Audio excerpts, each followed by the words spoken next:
दोस्तों कई बार बच्चे इधर उधर से गलत बातें या फिर शब्द सुनकर उनका खुद भी इस्तेमाल करना शुरू कर देते हैं।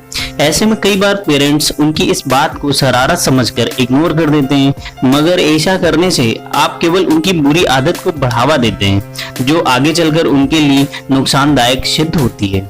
दोस्तों एक ऐसी कहानी है जो आपको ये बताती है कि हमें अपने बच्चों को गलत शब्दों के प्रयोग से कैसे बचाते हैं, कैसे मतलब उनको सही दिशा में कैसे उनको सही दिशा की शिक्षा का आदान प्रदान करते हैं।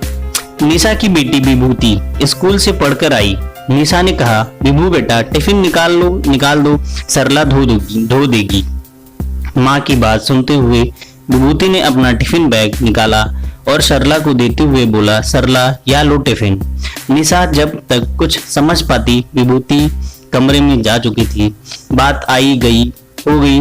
शाम को निशा विभूति के साथ नीचे उतरी तो उसने दरबान को कहा, भैया अगर विभूति के पापा आए तो बोल देना मैं मार्केट जा रही हूँ, वैसे ही उनको फोन करके बोल दिया है। यह कहकर निशा विभूति के साथ बाजार निकल गई।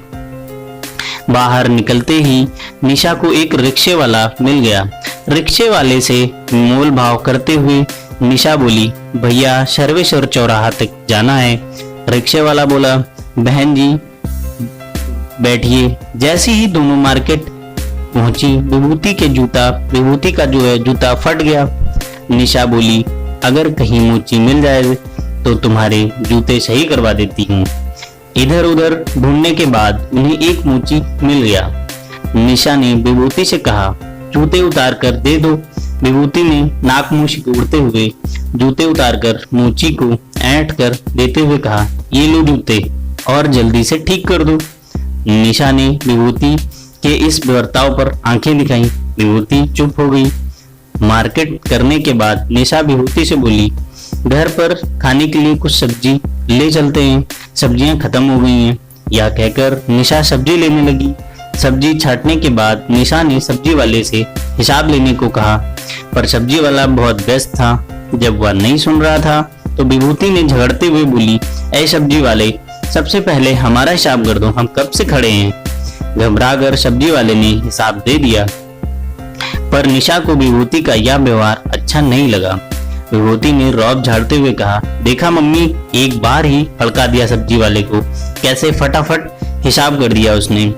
निशा को विभूति का यह व्यवहार कतई अच्छा नहीं लगा, पर भरे बाजार में उसको समझाना उचित नहीं था।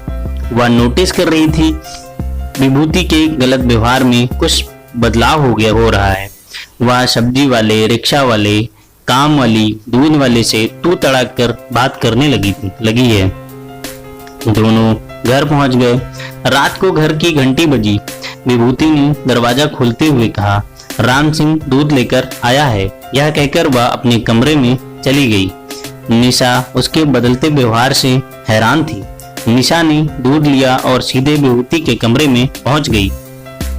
निशा ने सीधे शब्दों में कहा, विभूति तुम मुझसे कुछ बात करनी है।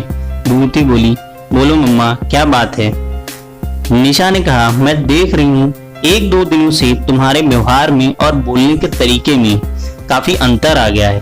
विभूति ने कहा, अब मैंने किससे क्या बोल दिया, ओ मम्मा प्लीज क्लियर इट। निशा सीधे सीधे शब्दों में कहा, तुम काम वाली, सब्जी वाले, गार्ड, मोची, दूध वाले को तू तड़ाक करके क्यों बोलती हो? भैया या आंटी कहकर नहीं बोल सकती हो?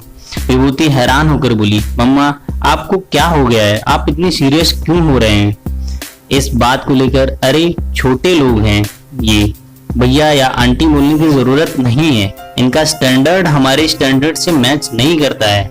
निशा बेटी को समझाते हुए बोली, बेटा सिर्फ स्टैंडर्ड ही सब कुछ नहीं होता है क्या? इन लोगों का आत्मसम्मान नहीं है क्या? ये लोग क्या हमसे भीख मांग रहे हैं या फ्री में कुछ लेते हैं? नहीं ना, ये लोग मेहनत करके कमाते खाते हैं, ये लोग गरीब हैं। इन लोगों की क्या गलती है? इन लोगों की इज्जत भी उतनी है। हमें कभी भी पैसे पे गुरूर नहीं करना चाहिए।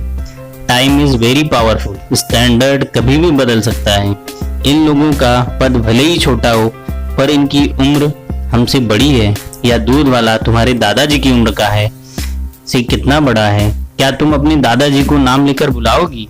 नहीं ना, तुम मेरी बात का मतलब समझ गई होगी। विभूति को अपनी गलती का एहसास हुआ था। उसने माँ से आइंदा ऐसा ना करने का वादा किया।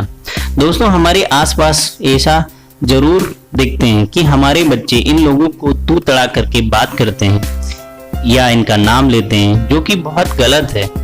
या लोग 2 जून की रोटी के लिए कड़ी मेहनत करते हैं।